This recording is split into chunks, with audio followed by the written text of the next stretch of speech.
Hello, everyone. Welcome to my live stream.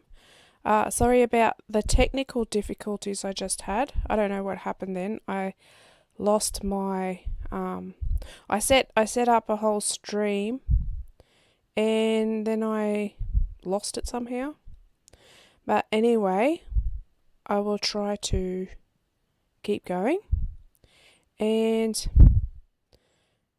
okay, I'm a little bit nervous because this is my first live stream. But anyway, I'll just stick to my plan. Actually, I'll go to my. I'm gonna do I'm gonna do a slideshow, a bit of a mixture of a slideshow and and show you some things on Google Earth. So I hope these slides work. I'll just find my slide. I hope you can hear me. Actually, I should check how do I check the chat? I don't even know. Wait a second. I just want to check if I can see in YouTube, if I can see the chat. Ah, look, someone's online. Yay! Super. Okay. Hello. Oi. How do I go? I don't know how to work this. Maybe if I go to, I'm just looking on YouTube now. I'm looking at what you guys can see. I think it's a bit of a delay as well.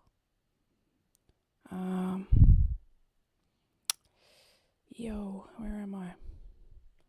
Content. How do I see the chat? I want to see the chat.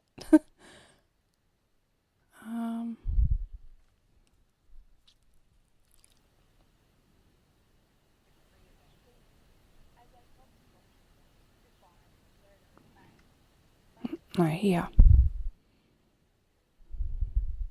I don't know. I'll have to have a look later. Yikes. I'll have to have a look later to see how I can see the chat. Sorry about this technical difficulties. Like, this is the first time I've done a live stream and I don't really know what I'm doing. Okay. So I'll switch to my slides. Okay. So I'll just run through my slideshow. Okay. I hope the sound works. I really hope the sound works. Otherwise, I'm wasting my time. It should be working. Anyway. Where are we? Next. Okay, slideshows. Okay, so just a bit of a recap about what this video is about. So I've been working on a series about James Cook's first voyage, and this is part 5. So the previous videos the first one was a bit about background information about the voyage, some historical background. The second video was about navigation, because some technical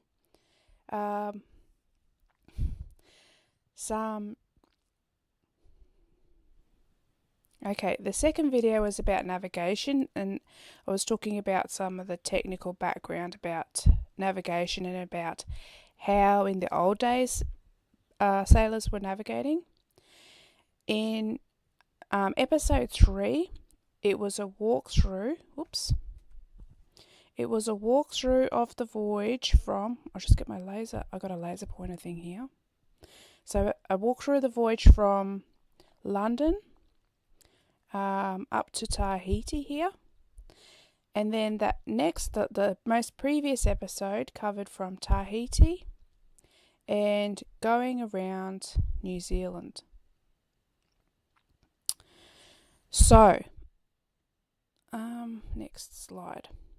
So this video here is going to cover departing from New Zealand and then moving across to New Holland, and a few of those landings in New Holland. So overall, in this series, I am exploring a kind of hypothesis I have. I have a lot of evidence to back this up, okay? The hypothesis is that James Cook on his first voyage had secret instructions that's never seen the light of day before.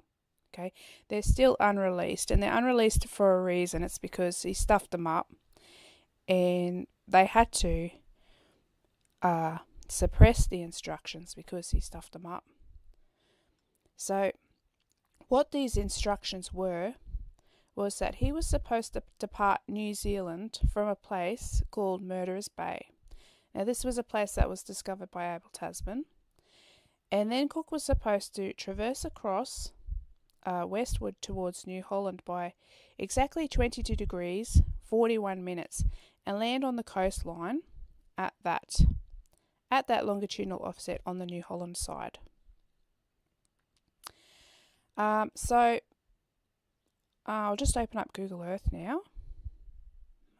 OBS, Google Earth, transition. Okay, so hopefully now you can see Google Earth on the screen, and we'll do a bit of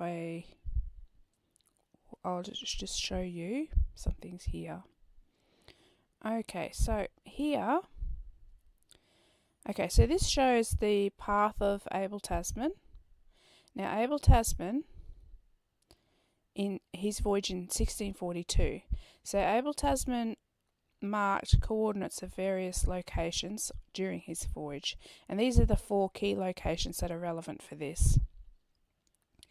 Now, the Dutch overall had, where are we?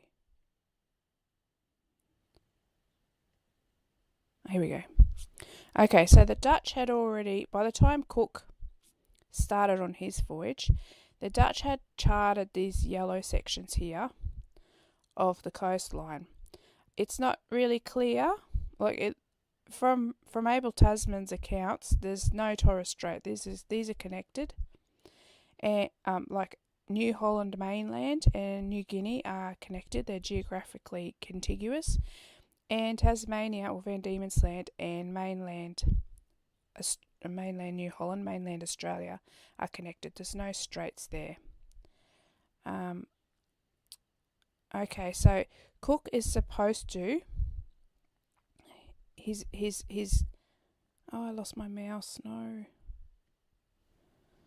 I don't know where my mouse is. Where's my mouse? Just a second. I don't know. Sometimes my mouse disappears. I don't know how to get it back. I've got it back. But now I've lost my slideshows.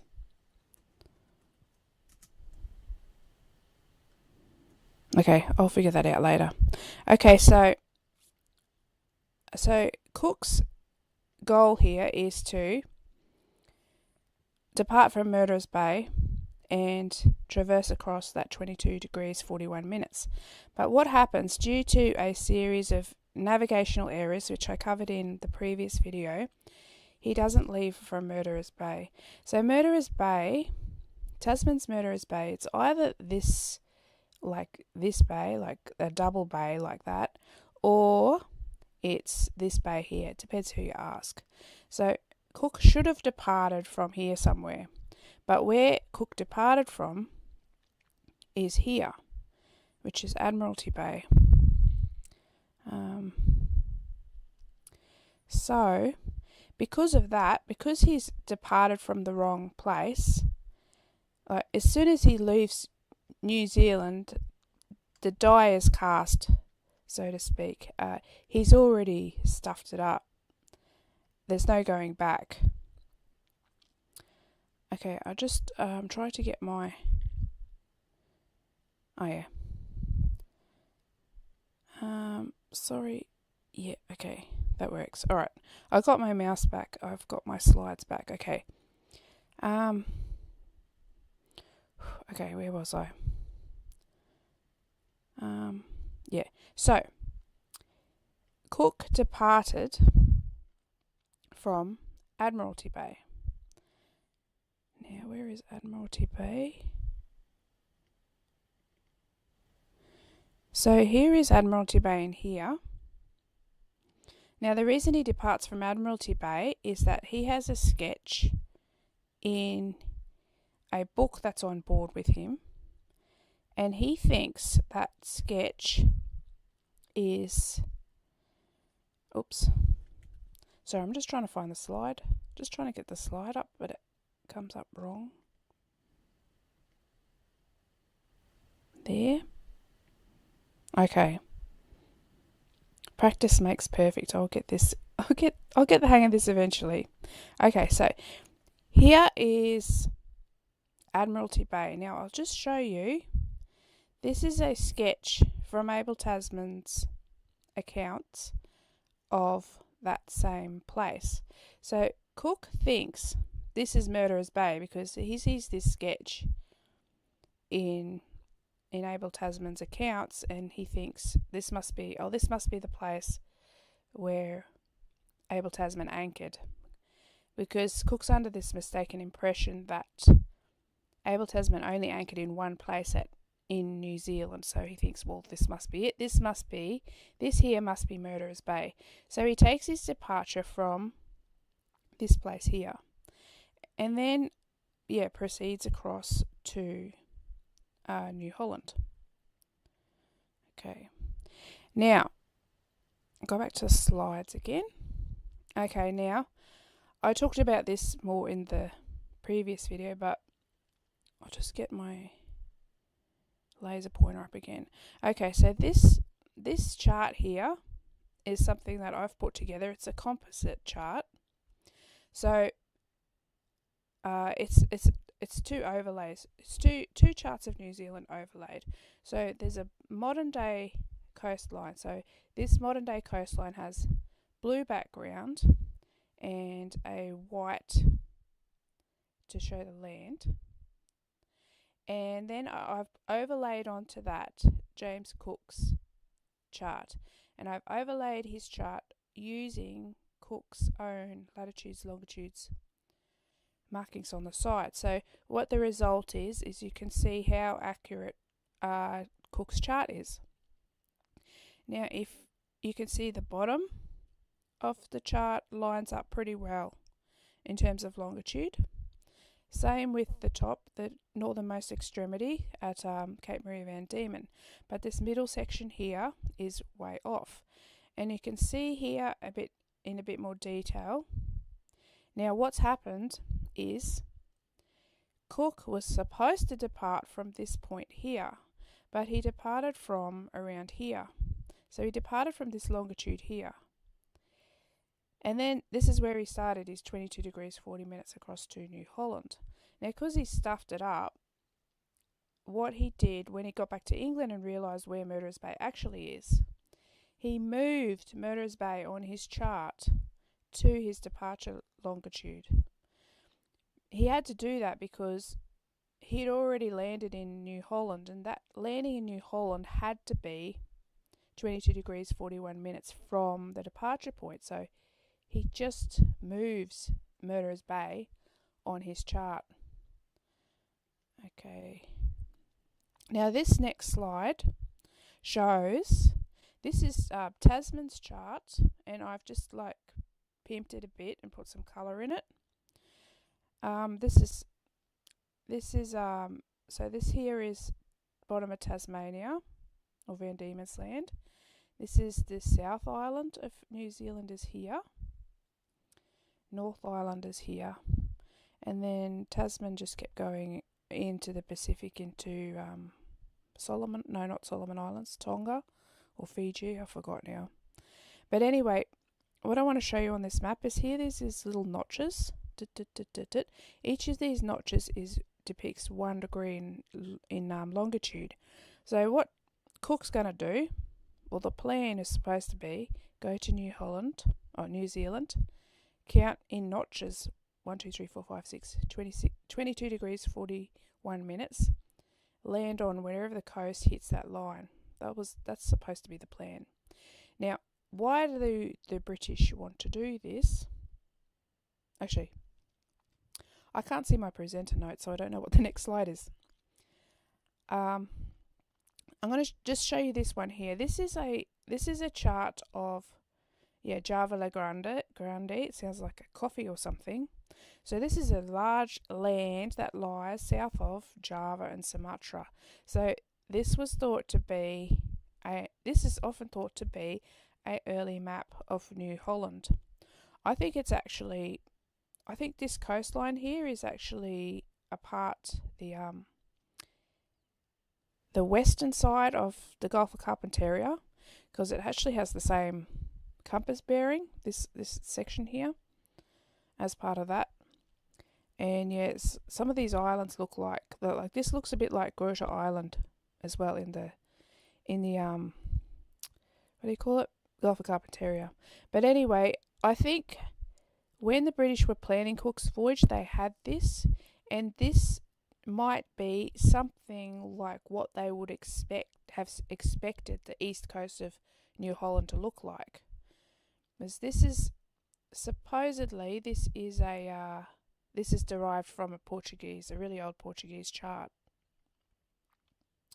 So, like putting these two charts together, this dolphin chart. Excuse me. Putting these two together, so Tasman's chart, which has got these little blue parts, and the dolphin chart, this is probably something like what the British were expecting. So Cook is supposed to go do across here to the point where Tasman departed. Okay, I'll just change to the pen. Okay, so right here is the last. This is the easternmost extremity of Dutch discovery in this area. So if we draw a line like this, this is the longitude of that point. What the British want to do is come across, and they want to land maybe here, where the coast intersects that line, or possibly here. And what they're going to do is claim this section. This land mass is going to be claimed, and maybe also this too. I think they might have thought there were two lands here, just because of that dolphin chart, that really old chart that I showed before, showed this coastline here. They thought there was some kind of strait going through it about the Tropic of Capricorn. So yeah, Cook was meant to claim this eastern portion here, reserving the other portion for the Dutch, because the Dutch already had a claim. Now, what is the basis of the Dutch claim over New Holland? Well, this here is the Grote Burgerzeil. I don't even know how to say this, but this is in Dutch. This is, I hope this is this. Wait a second. I'll just switch back. I hope you were seeing these slides. Yes, you were. Okay, good. Okay, I'll just switch back now to Google Earth, and I'll show you where this is in Amsterdam. Let's fly to Amsterdam. I'll turn this toolbar off. Yep. So we fly to Amsterdam. So like early on in the early days of the Dutch East India Company, there was, like, with all that money they were bringing in, they built some cool things. And this building here is the old, I think they call it the Burger Hall.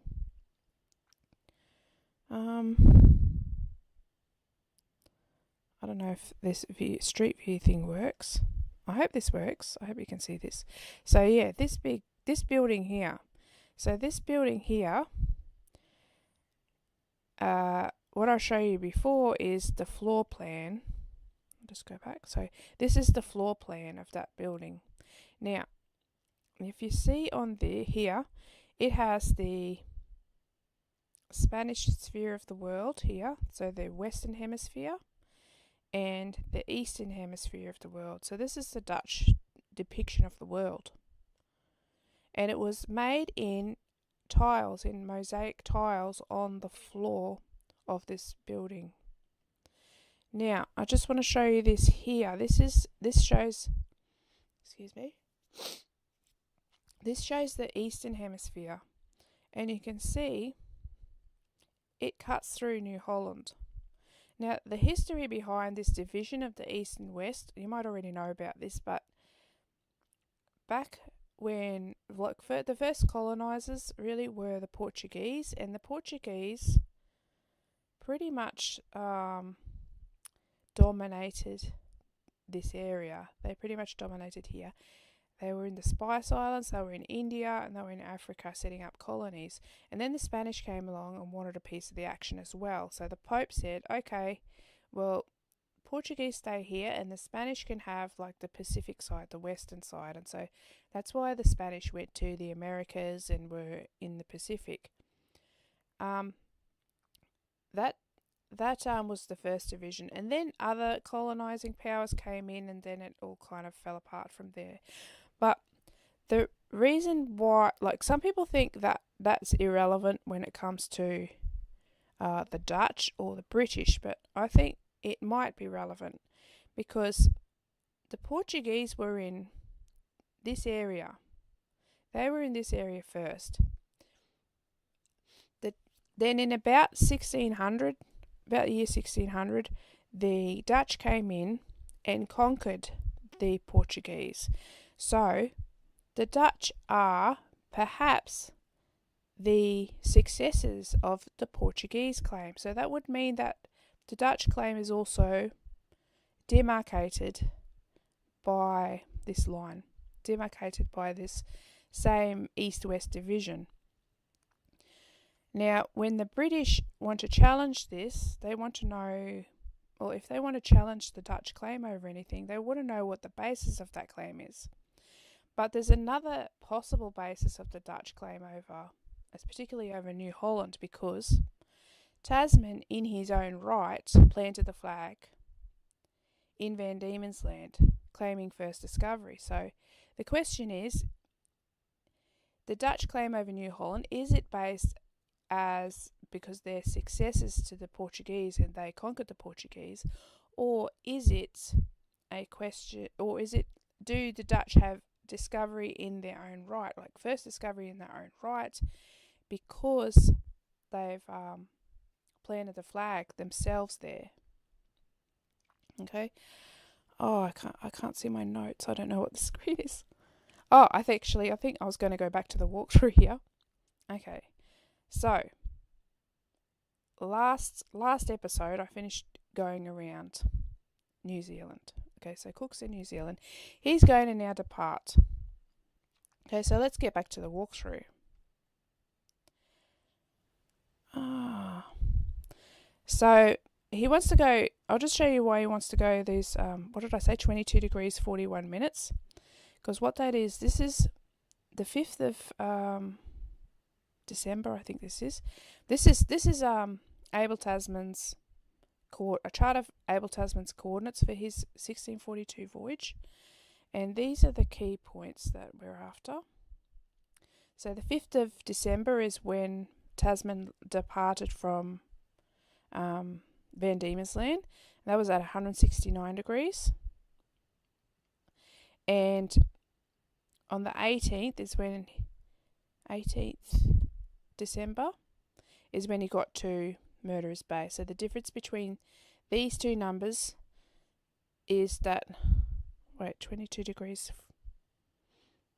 Yeah, that's 22 degrees 41. Okay, so that's where the 2241 comes from, if you're wondering. So yeah, let's get to the walkthrough. Okay. So, the meeting in the cabin. So, when Cook left, when Cook departed from New Zealand, on the night of the 31st of, when was it? 31st of March. Oops. No, don't move that. Okay. So, wait, I'll just change back to Google Earth for a second. So, Cook is departing. Right. Cook. Just a second. Oh, yeah, here, this green line here. This green line shows Cook's path. I'll turn off all the Tasman overlays. Where are we? Turn off that. Turn off that. Okay. So, yeah, so Cook departs from Admiralty Bay on the 31st of March. And all of the journals, so they're in this area here, and then they're just about to leave for New Holland. Now, all of the journals, or most of them I should say that Cook had a meeting here. And the meeting was where they were going to decide, well, which way back are they going to go to England. So they could go, zoom way, way, way out. Gotta fly way out. They could go back the way they came from, under the bottom of South America, or they could go this direction, keep continuing on and make a circumnavigation to get back to England. So they were sitting there making this decision. Now, this meeting is a bit of a problem for my theory, I suppose, because why would they be having a meeting to decide which way they're going to go back if Cook actually has instructions that he has to go back he has to go back and stop and chart New Holland? Well, so the question is there any inconsistencies that suggest that maybe this meeting didn't happen? And the answer is yes. Okay, so out of all the journals, there is one journal that was there's one journal that actually has a different story. There's no meeting at the departure of New Zealand. Instead of the meeting, this other journal has Cook opening secret instructions. Now, I want to tell you what the secret instructions are, but I can't see my notes, can I? I'll just cheat a little bit. Okay, so this other journal was published 3 months, only 3 months after. Oh, just a second. I'll just try and get this thing again. Full screen presenter view. No, that start slideshow. No, I can't see my thing. Oh no, now I've lost it all. Just a second. I'll just go back to. I'll go to my camera for a second. Sorry about this, but I don't know how to work this technology sometimes. I did practice it. I have a problem with this slideshow program grabbing my mouse and then I can't do anything. Presenter view. Okay. Anyway, I'll just talk, okay? I'll just talk. So, where was I? Yeah, there is one journal, out of all the journals from Cook's Voyage, there is one journal that gives a different story. There's no meeting when they depart New Holland.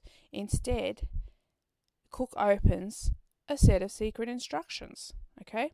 Now, this journal is kind of interesting because it was the very first account to be published about Cook's Voyage. It was published only 3 months after the Endeavour returned, okay? And this journal was published anonymously, but it's often attributed to James Magra or James Matra. So that's the fellow who the suburb Matraville in Sydney is named after. It's also sometimes attributed to Sydney Parkinson, but Sydney Parkinson has another journal, so this is a different one to that. Anyway, so in this journal, it says, in this anonymous journal, it says, on the 31st of March, we left Admiralty Bay and sailed southwesterly towards New Holland, taking our departure from a point which we named Cape Farewell. By instructions opened here, we were directed to return home by Cape Hormor and to stop at the East Indies if necessary. Now, here's the thing. Okay, I think this anonymous journal was actually leaked by the Admiralty, and it's kind of a clever thing to do because it's going to take John Hawkesworth. It took John Hawkesworth like 2 years to write up the official account. And maybe things can happen in 2 years. Other explorers could go and maybe discover things. You want to get your story out fast, like as a British colonial power, advertising what you found. You want to get the basic story out fast. So I think this was actually Admiralty leak. And there's a lot of other small details that makes me think that, especially like this paragraph that I just read here, because he's saying that they left Admiralty Bay and then they departed from a point named Cape Farewell. You know, these names, I think the name even Admiralty Bay wasn't assigned until they got back to England because, well, Cook thought it was Murderers Bay. So I think, this was leaked by the Admiralty after they got back to England, after they had figured out what went wrong. There's more reasons why I think it's an Admiralty leak. There's actually a lot more reasons, but yeah, maybe I'll show you some more of them later. Okay, so yeah, this journal doesn't mention the meeting at all. Okay, and none of the other accounts mention opening instructions in New Zealand at all. This is the only mention of this. Now, okay. What am I on? I'm on camera mode. Okay. Slideshow. Nope. Wait. This Google Docs slideshow is a little bit annoying, I gotta say. Okay, so I'll just transition here. So most of the accounts have Cook opening instructions. Well, yeah, today there's this almost like a meme or something that Cook, when he finished in Tahiti, he opened this secret letter, a secret packet with the secret additional instructions in it. The funny thing is, like, I've looked through the historical evidence for this. I haven't found anything. The only thing I found is the Endeavour letter book, which contains a copy of the instructions transcribed by Richard Orton, and that's all there is. It's just a written copy of the instructions made by the Endeavours, or by James Cook's clerk. There's nothing about this whole thing about him opening the little envelope. I don't know where that came from, because it's not in the historical. It's not in any of the primary records to say this. I think it's like kind of made up. Anyway, I forgot what I was going to say about these, but I can't see my notes.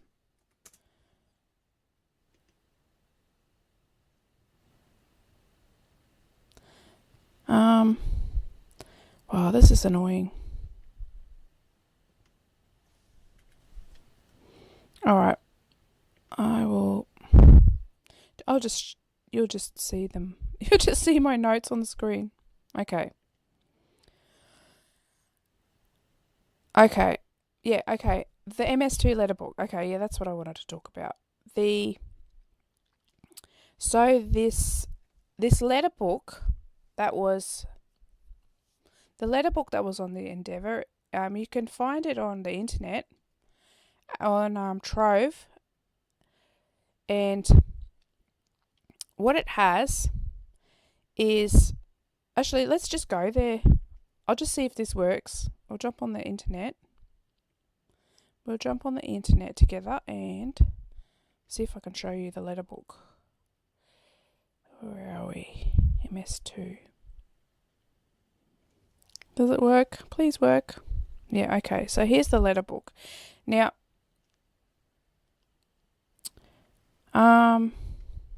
the letter book structure is it says 64 pages in the whole thing. Now, at the start of the letter book, at the end of the letter book is what I'm interested in. Most of the letter book is basically like a sent items folder for the Endeavour. So the Endeavour is sending out correspondence, and the scribe, Richard Orton, is writing copies of sent items into this book. But right at the very back of the book are those secret instructions. Now the thing is, there is actually a series of letters. You have to read them, the pages backwards here. So you have to read this page, click back, then that's the next page, then click back, and that's the next page. It's a little bit awkward. Oh, you can't see it. You kind of forgot to change to the web browser. That was clever. Wait a second. Ooh, web browser. Okay. So, yeah, there it is on Trove. So, at the back of the book is those letters. Now, there are 8 letters. I think there are 8 letters. And what I noticed about them is they are sequential. They are kind of time-limited sequential instructions. They're very practical. Very practical. They don't waffle. To the point. Each letter gives Cook some tasks. For example, Cook, you are now a lieutenant. Please go down to Deptford and pick up the ship. End of letter. Next letter. Cook, you need to go to the Woolwich Armoury, pick up the cannons, and pick up the gunner. I forgot what his name is, but pick up the fellow who's going to operate the guns. Boom. End of letter. They're kind of like that. Now, the last letter, though, also they are kind of micromanagey.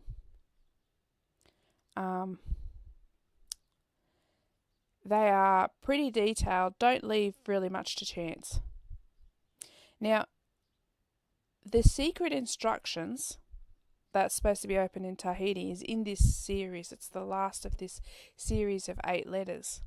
Now, I think there's a bit of a deviation in this letter from the others. One thing that kind of sticks out to me is, I'll just find the letter. OBS transition. Where are we? Yeah, here we go. This is the Tahiti instructions here.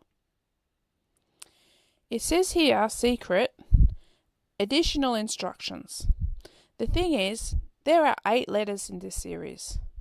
Number 1, 2, 3, 4, 5, 6. This is the final one, but this is the only one that's marked as additional.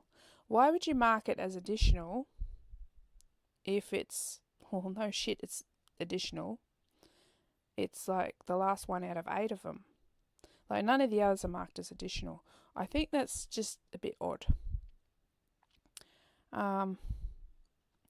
There's a couple of other weird things about these instructions too. Is that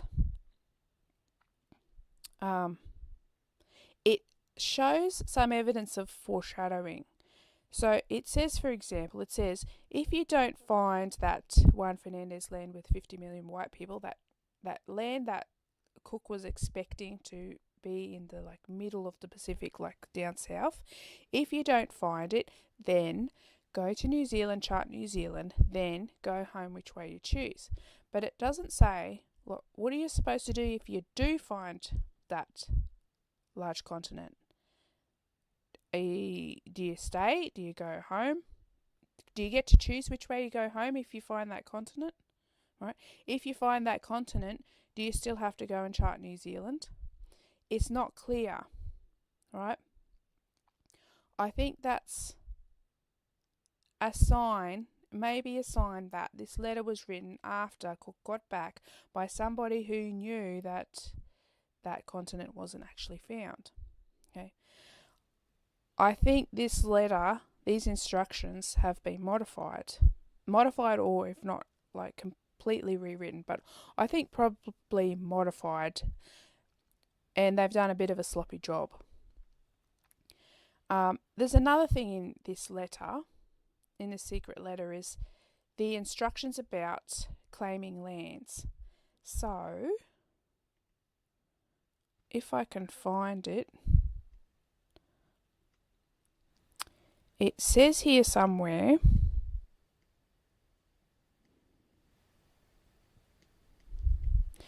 about, I don't know, it's a bit hard to read here, but it says in here somewhere, if you find land that's undiscovered by other European powers, then claim possession of it.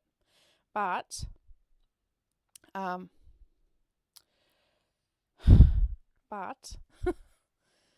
was I going to say?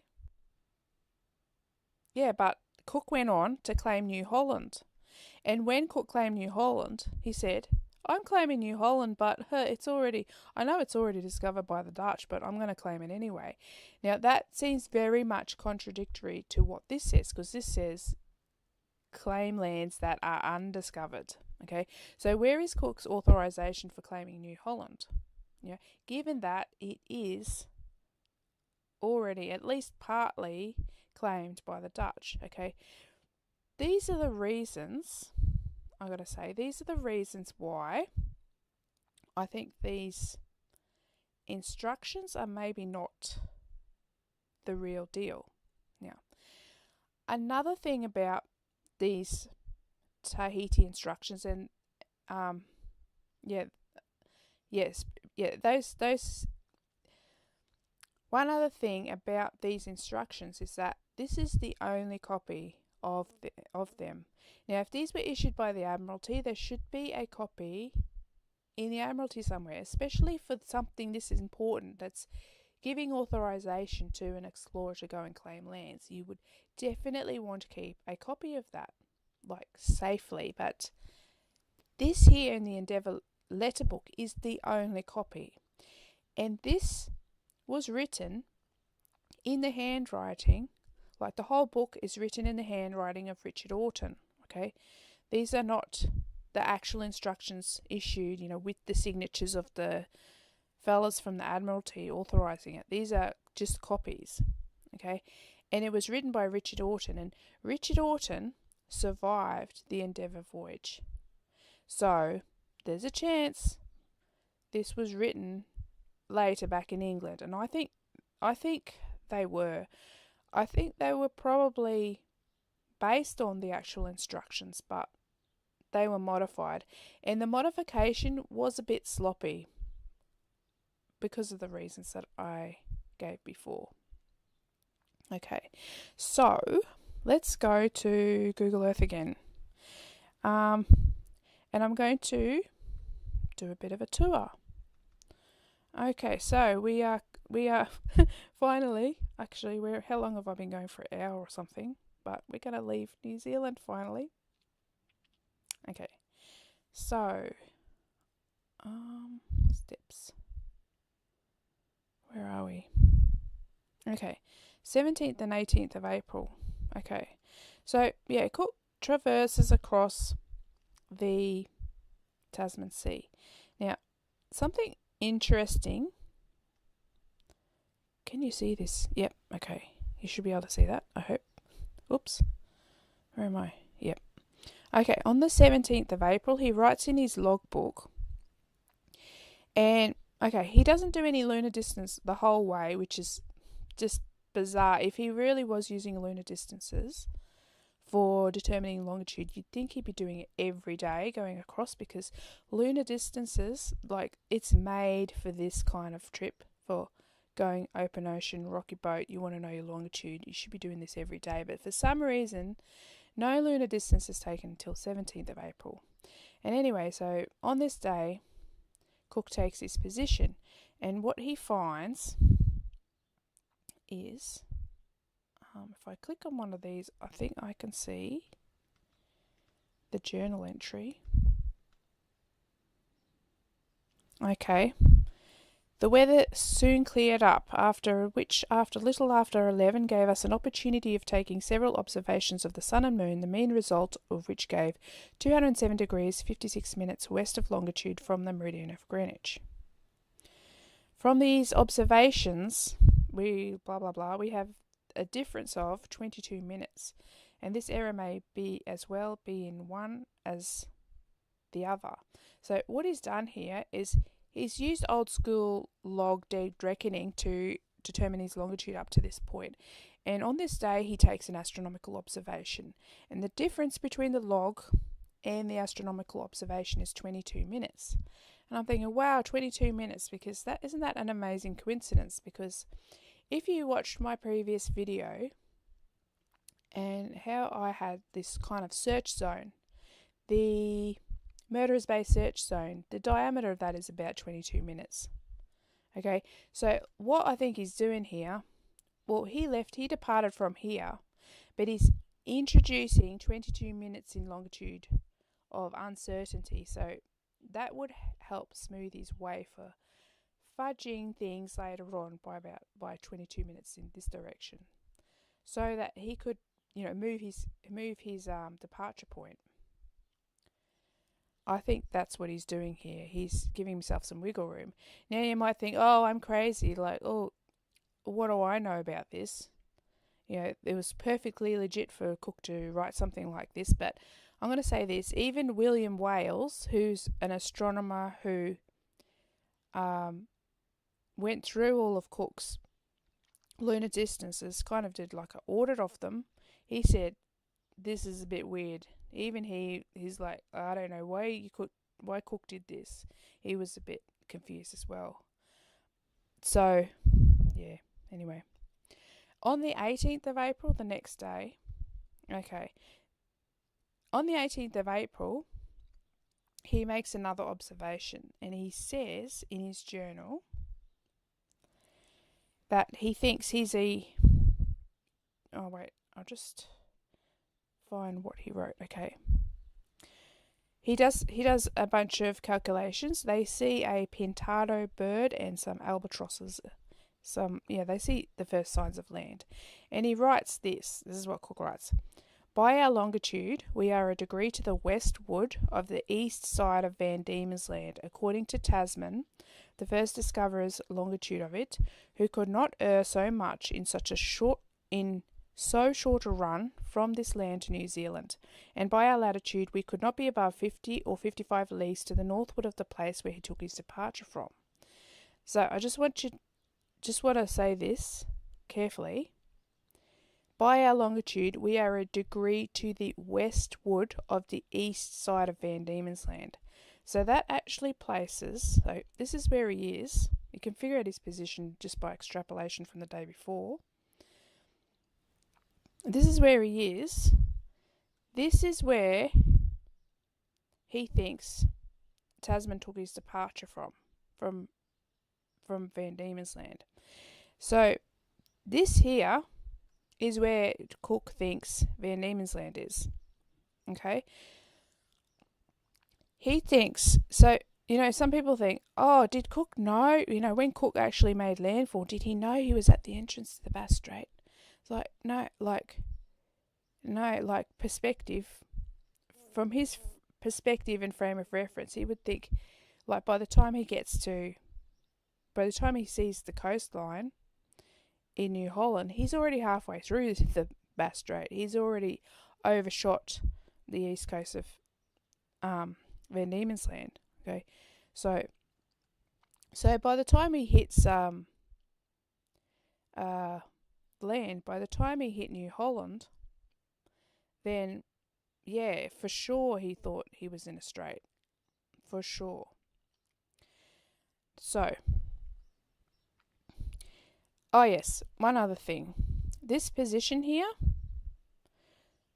if I kind of like taking this position, his journal entry from the 17th and from the 18th, you can figure out where he thinks Tasman's departure point is, and he thinks it's here.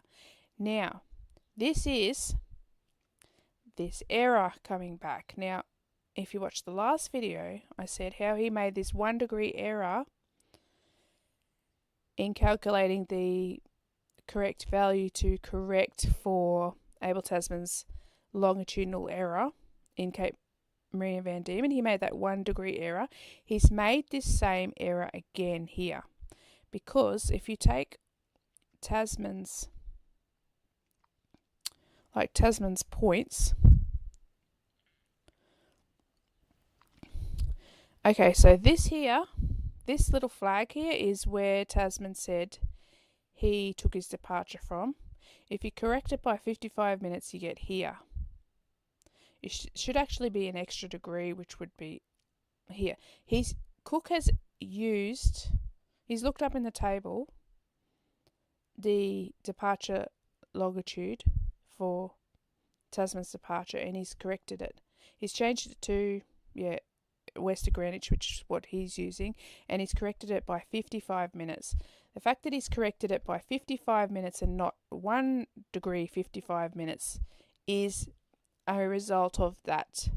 It's more proof, basically, of what I was saying when he made this error back up at Cape Maria Van Diemen, what I was talking about in the last video. Okay, so I find more and more proof when I'm not even looking for it, because there's just a lot going on. Okay, let's get to Point Hicks. Okay, so this is Point Hicks. So Cook. Okay, when I was thinking about writing my book, one of my titles that I want to call it is Lies at First Sight, because this is the first point where Cook sights New Holland.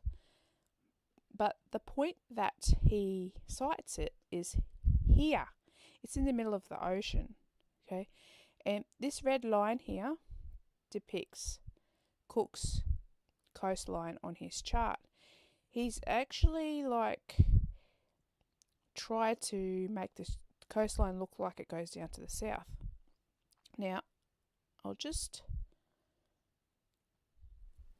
do a view here. So this is the kind of view that the Endeavour should have seen. So we're looking north here.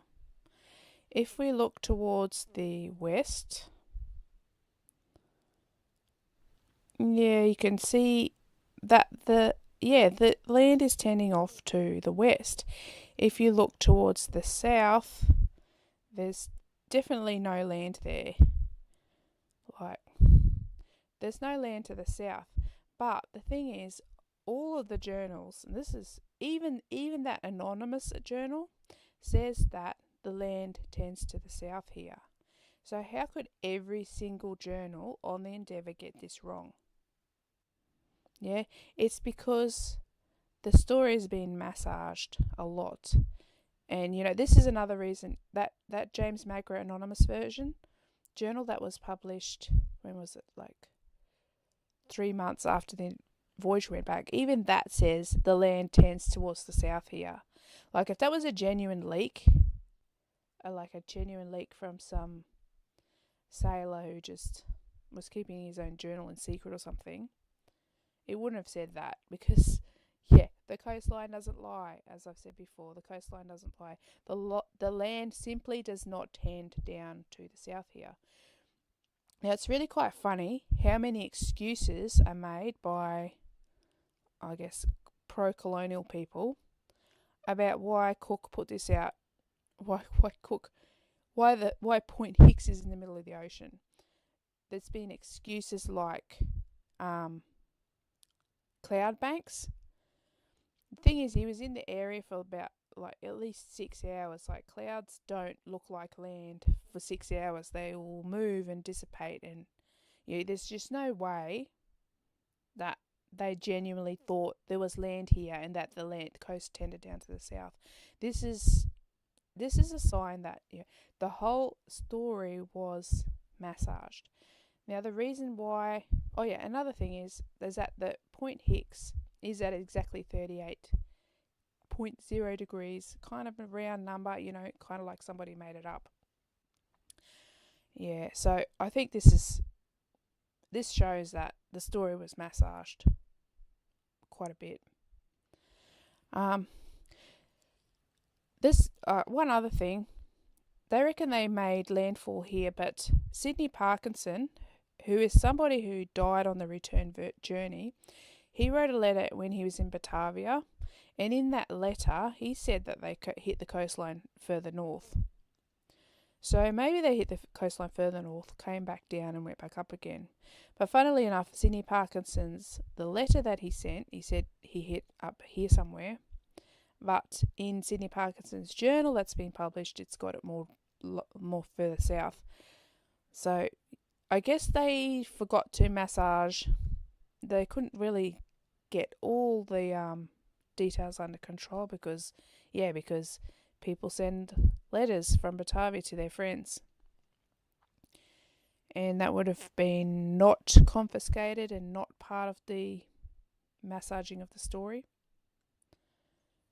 Oh yeah, okay. So let's go up now to the Sydney area, finally.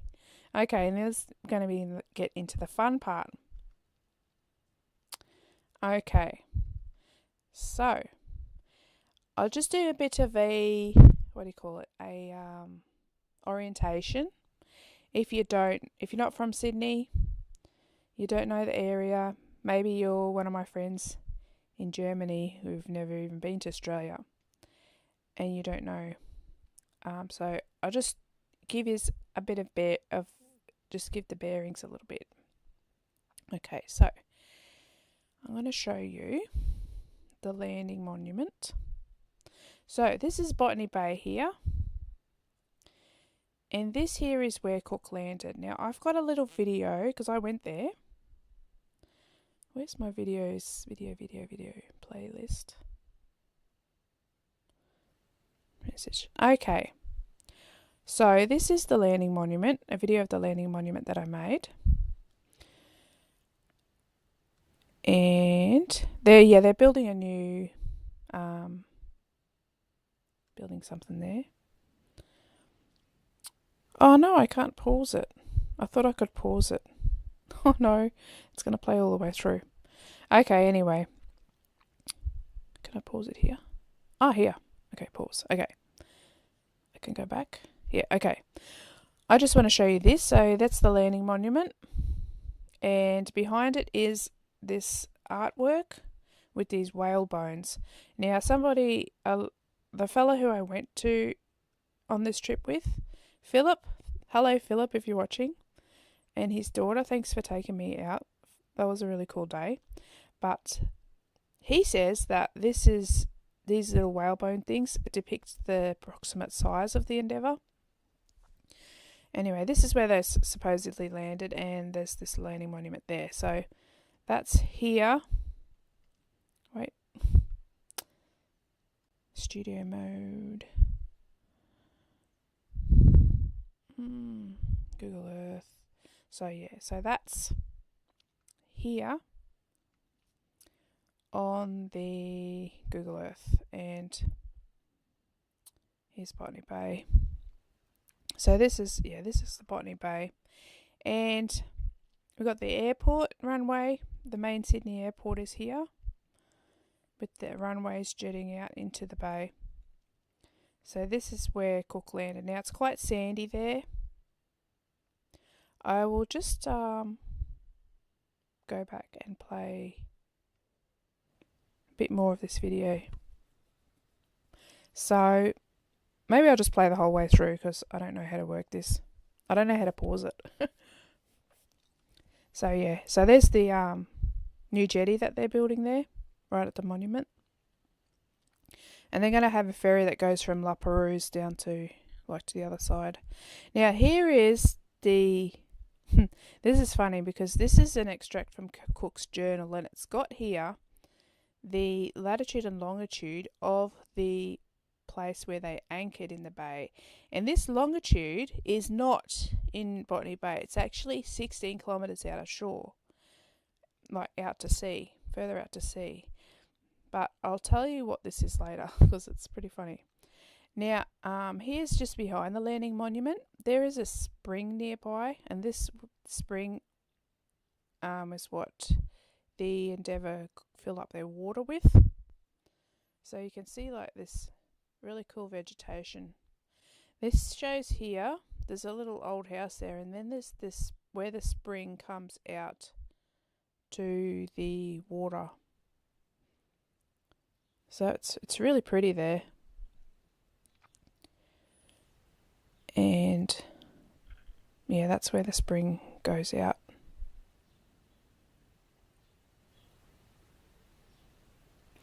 Alright, so this is like also in that same national park.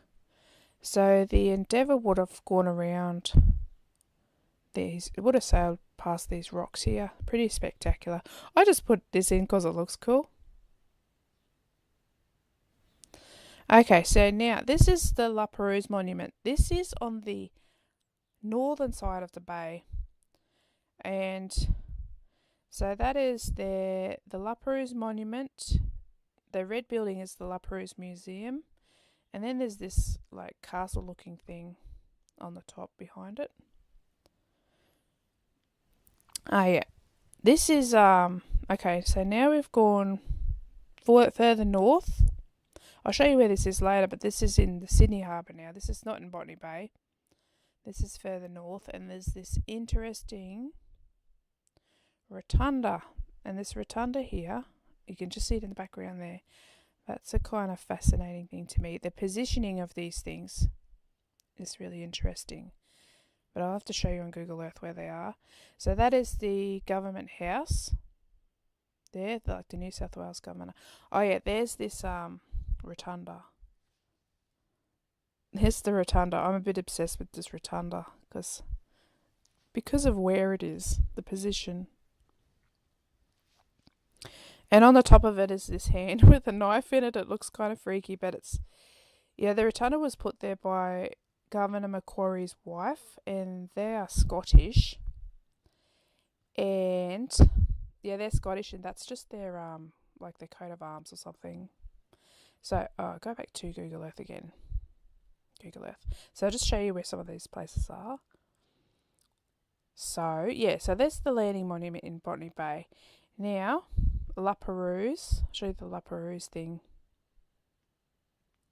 Oh, where is it? Here? Yeah, here. Yeah, so that's the La Perouse monument there. That's the La Perouse Museum, and that's here. This is that castle thing that I showed a video of. It's all in this circle. On the northern kind of entrance to Botany Bay. Now, let's go up here. So that's Botany Bay, and we go north of Botany Bay, and here's the harbour, the Sydney Harbour. Now, here is, I'll just turn on the terrain in the 3D buildings because this looks pretty cool.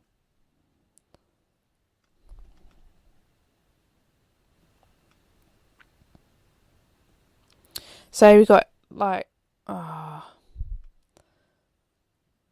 I go like this 3D view thing? 3D view.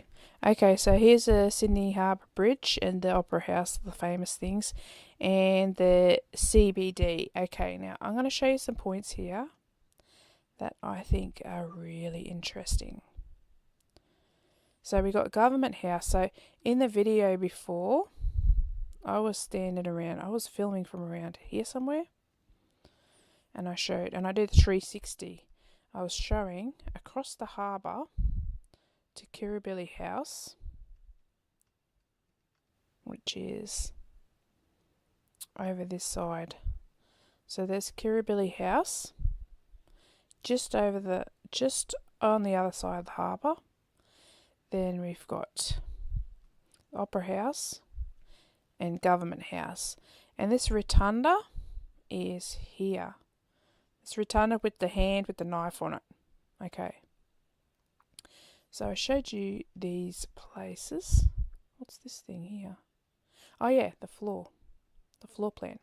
Okay, in there's a national, is it a library? Yeah, the library. There's a New South Wales library, I think it is.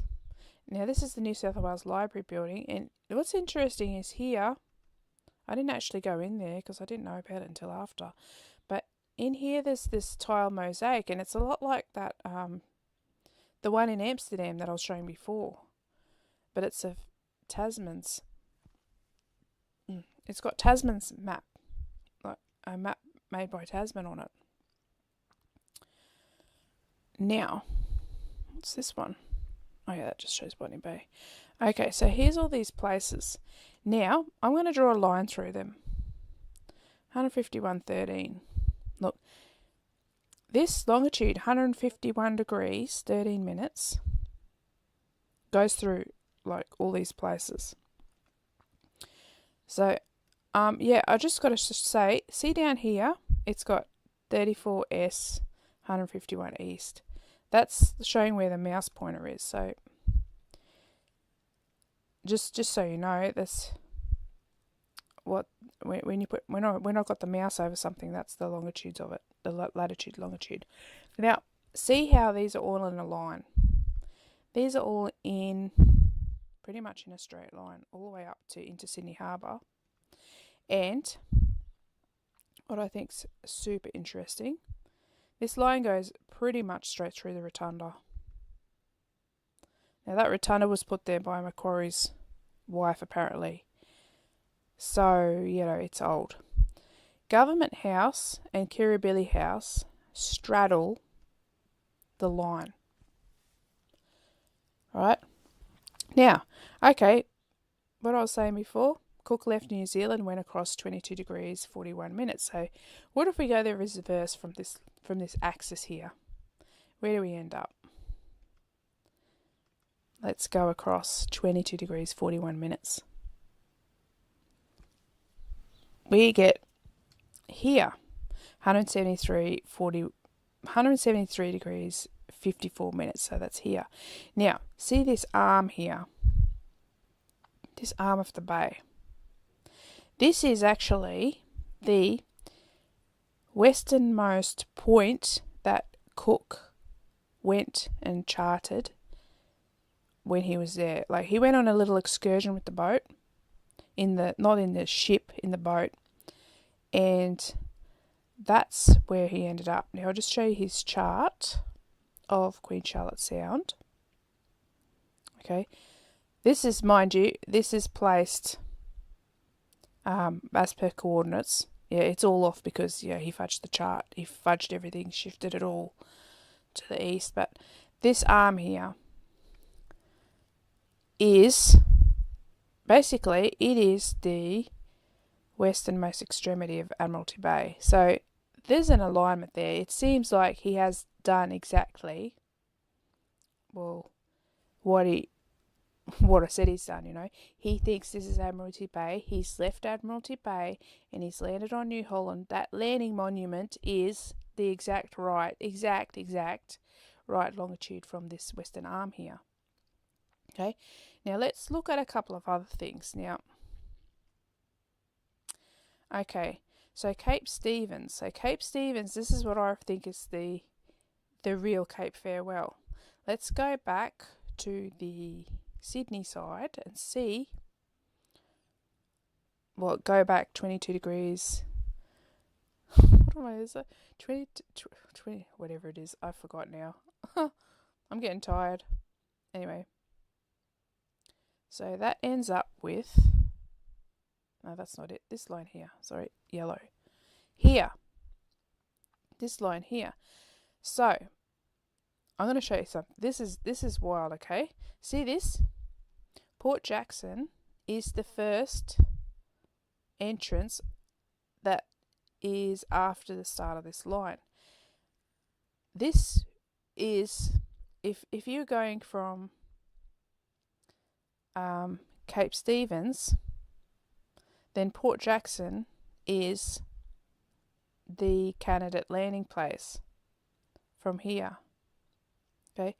Now the reason you want to go in the first watercourse after the line is just kind of a geometry thing. Cook claimed bays, rivers, harbours and islands. So that would be all the bays, rivers, harbours and islands that open up to the east of this longitude. The first one that is Port Jackson, going from here. The first one from the western extremity of Admiralty Bay is Botany Bay, and the first one from the Cape Stevens, or the what should have been Cape Farewell, is Port Jackson.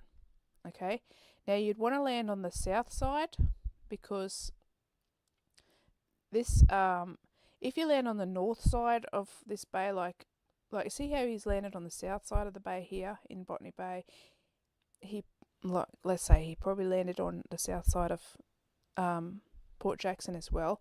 The reason is because if there's an Anglo-Dutch contestation, if you land on the south side, the whole water catchment is going to be British, more likely to be British. If you land on the north side, there's a more likelihood that the border, an Anglo-Dutch border, would be drawn along the watercourse itself. So it makes sense to land on the south side. So, I'm saying I reckon Cook landed here. He would have landed here. He would have landed here. He also would have looked for watercourses that are just on the inside of this. So this golf course looking thing here, it looks like it's got a watercourse. He probably landed here. And you know what? I think Cook probably went in to Sydney Cove. It would make sense because it aligns up with this, with this corresponding western extremity of Admiralty Bay. I hope that makes sense. Anyway, so okay, what was I saying? Cape Stevens on the New Zealand side corresponds with Port Jackson. The western extremity of Admiralty Bay corresponds with Botany Bay. Now, now you might know this already, but there's a Port Jackson and a Cape Stevens. Now on the let's go back to the New Zealand side, there's also a Point Jackson on the New Zealand side. Now Point Jackson is the point where Cook went up that time when he initially went into Queen Charlotte Sound.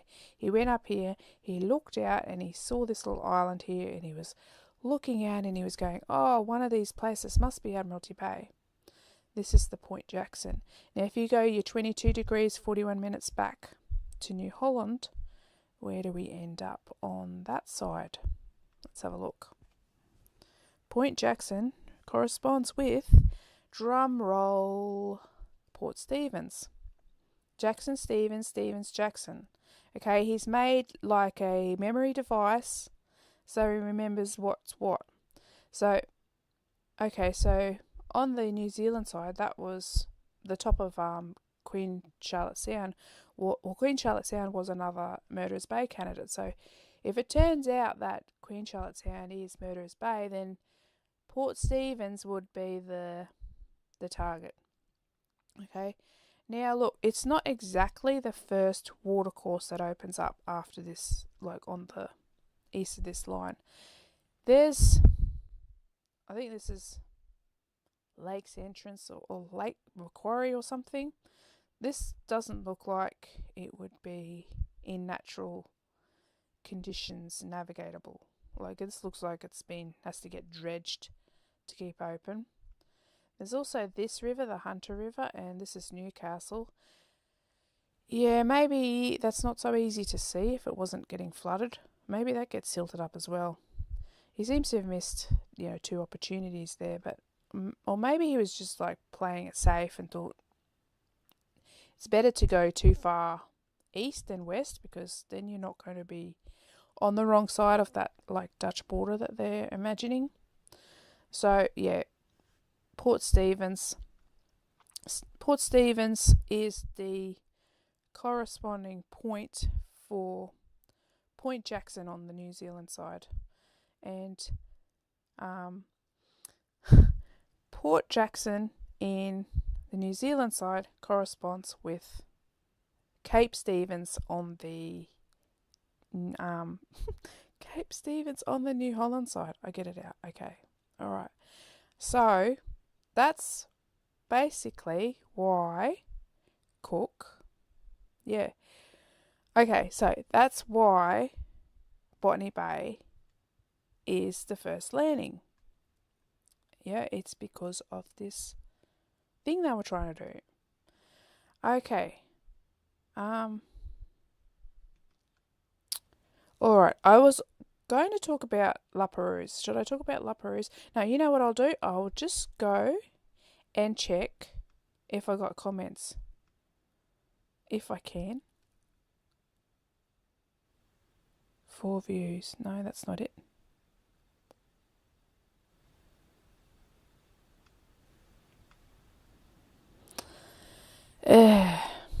View my channel. I wonder if I'm even still live. 1 watching.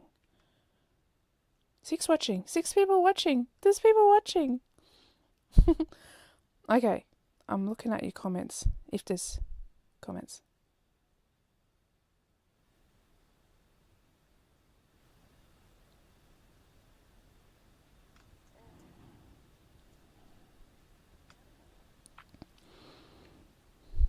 Okay, Okay, guys. I didn't see any comments. There was one other thing I wanted to go through, but I'm getting a bit tired. I think I'll stop here. Is about La Perouse. So what happened? Yeah, to La Perouse, and why? There may have been a motive for, La Perouse to disappear. Okay, so I'm talking about First Fleet time, so it's not really not directly related to Cook anyway. Anyway, I'm gonna end this now. You know what? If I might come back over the weekend and do some more streams, okay? I don't know yet. We'll see. Thanks for watching for anyone who's there. That was kind of fun. Hopefully I can do a bit better next time with a bit more practice, okay? Thanks everyone. Bye.